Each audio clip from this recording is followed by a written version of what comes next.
صرف پاکستان میں اگر کسی چیز کی گروتھ تھی تو صرف زراعت کی گروتھ تھی، نہ انڈسٹری کی تھی، نہ آئی ٹی کی تھی، نہ کسی اور کی چیز، باقی سب مائنس میں تھی۔ اگر پچھلے سال ہمیں ریٹ نہیں ملا تو کیا ہوا؟ آج وہ گروتھ 1% پہ آ گئی ہے۔ کیا ہماری معیشت چل سکتی ہے اس سے؟ کیا پاکستان چل سکتا ہے؟ کیا پاکستان کے پاس زراعت کے علاوہ کچھ اور ہے؟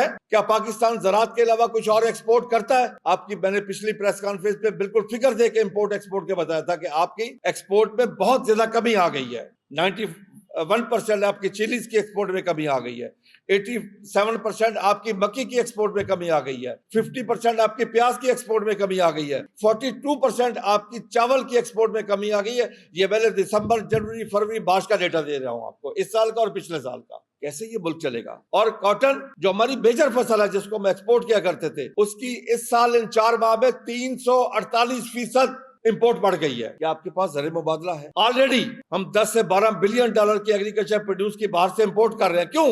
ایک زرعی ملک ہے، قدرت نے ہمیں تمام وسائل دیے، دریا ہمارے پاس، سمندر ہمارے پاس، میدانی علاقہ کراچی سے لے کے پشاور تک ہمارے پاس، جنگلات ہمارے پاس، تھر ہمارے پاس، چولستان ہمارے پاس، روہی ہمارے پاس، چاروں موسم ہمارے پاس۔ ایک نہیں ہے تو ایک ول نہیں ہے۔ ہم نے ریسرچ کے ساتھ کیا کیا؟ آج ہم سارے بیج باہر سے منگواتے ہیں۔ ہمارا ریسرچ کا بجٹ ایگریکلچر کی جی ڈی پی کا 0.18 ہے۔ برازیل نے کیوں ترقی کی؟ چند سالوں میں وہ دنیا کو لیڈ کر رہا ہے اس وقت، اس کا ریسرچ کا بجٹ 1.75 ہے۔ باقی دنیا کے آگے کیوں چلی گئی؟ اگر ہم ہمسایہ ملک کو لے لیں تو دیکھیں وہاں پہ کاسٹ آف پروڈکشن کیا اور یہاں کاسٹ آف پروڈکشن کیا ہے۔ اگر ہمسایہ ملک میں ایک بیگ یوریا لیں تو پاکستانی روپیز میں 900 سے 1000 روپے بنتا ہے، ہمیں 4500 کا مل رہا ہے۔ وہاں پہ ڈی اے پی لیں تو ہمارے پاکستانی روپیز میں وہ تقریباً 4000 روپے کی، ہمیں 13000 کی مل رہی ہے۔ وہاں ڈیزل ہاف ریٹ سے بھی کم ہے، اسپیشل گرین ڈیزل کے نام سے ایگریکلچر کی دیا جاتا ہے۔ پاکستان میں کیا حالت ہے؟ وہاں پہ بجلی کاشتکار کو فری دی جاتی ہے، ہم بل ادا نہیں کر سکتے۔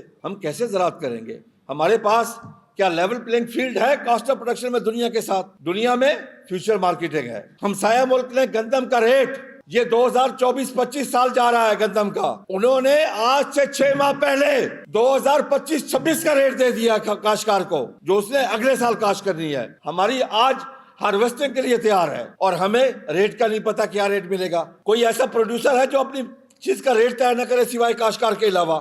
ایک موچی جوتا بناتا ہے وہ ریٹ فکس کرتا ہے، کوئی بھی کام کرے اپنا ریٹ فکس، لیکن ہم کاشتکار ہیں بدقسمت لوگ، وہ سب سے زیادہ خدمت بھی ہم کرتے ہیں لیکن حقوق بھی ہمارے کوئی نہیں ہے۔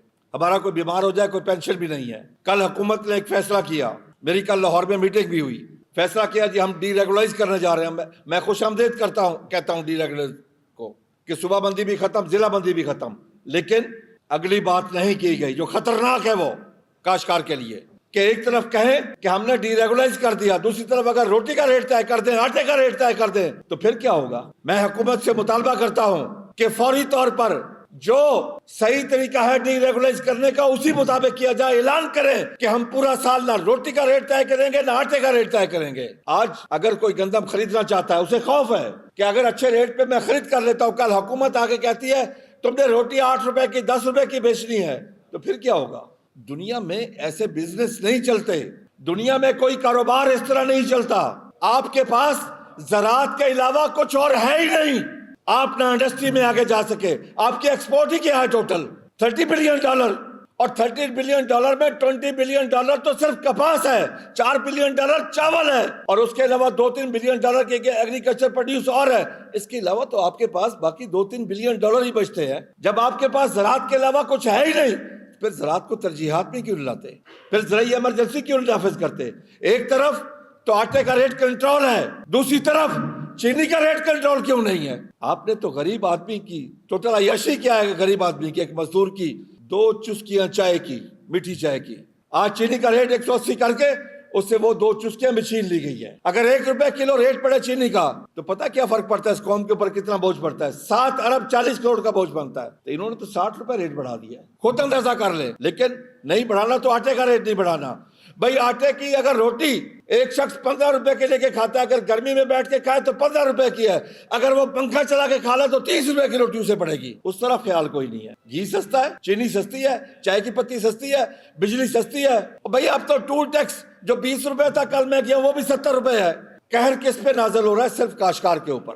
آج میں اس پورے میڈیا کو بتانا چاہتا ہوں کہ اس نائب خدا اس کاشتکار کے نہ گھر کے حالات اچھے ہیں، نہ کھیت کے حالات اچھے ہیں، نہ اس کی بچوں کی تعلیم کے حالات اچھے ہیں، نہ بچوں کی صحت کے حالات اچھے ہیں، نہ ہی وہ اس پوزیشن میں ہے کہ اگلی فصلوں پہ خرچ کر سکے۔ میں نے پچھلی دفعہ اعلان کیا تھا کہ 12 تاریخ کو ہم احتجاج کریں گے۔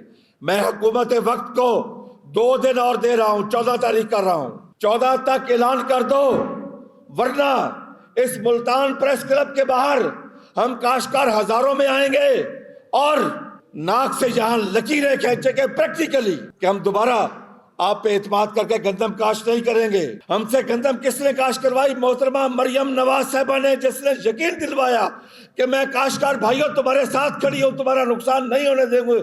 میں آج مریم نواز کو بتانا چاہتا ہوں، مریم نواز تمہارا بھائی لٹ گیا، خدا کی قسم میں کھا کے کہتا ہوں لٹ گیا وہ، اسے اس کی پیداواری لاگت نہیں مل رہی۔ آئیں گے ادھر ناک سے لکیریں کھینچیں گے، بچے ساتھ لے کے آئیں گے، خواتین ساتھ لے کے آئیں گے، قمیضیں اتار کے یہاں کھڑے ہو کے ماتم کریں گے، گلوں میں علامتی پھانسیاں دیں گے، خواتین دیش کے اور چمچے ساتھ لے کے آئیں گے، خالی ہانڈی چلائیں گے بیٹھ کے کہ ہمارے پاس پکانے کے لیے کچھ نہیں ہے۔ بچے اپنے سینے پہ لکھ کے آئیں گے کہ میرے باپ کی اگر گندم سیل نہ ہوئی تو میں تعلیم حاصل نہیں کر سکتا، میں اپنا علاج نہیں کروا سکتا، میں کھانا نہیں کھا سکتا۔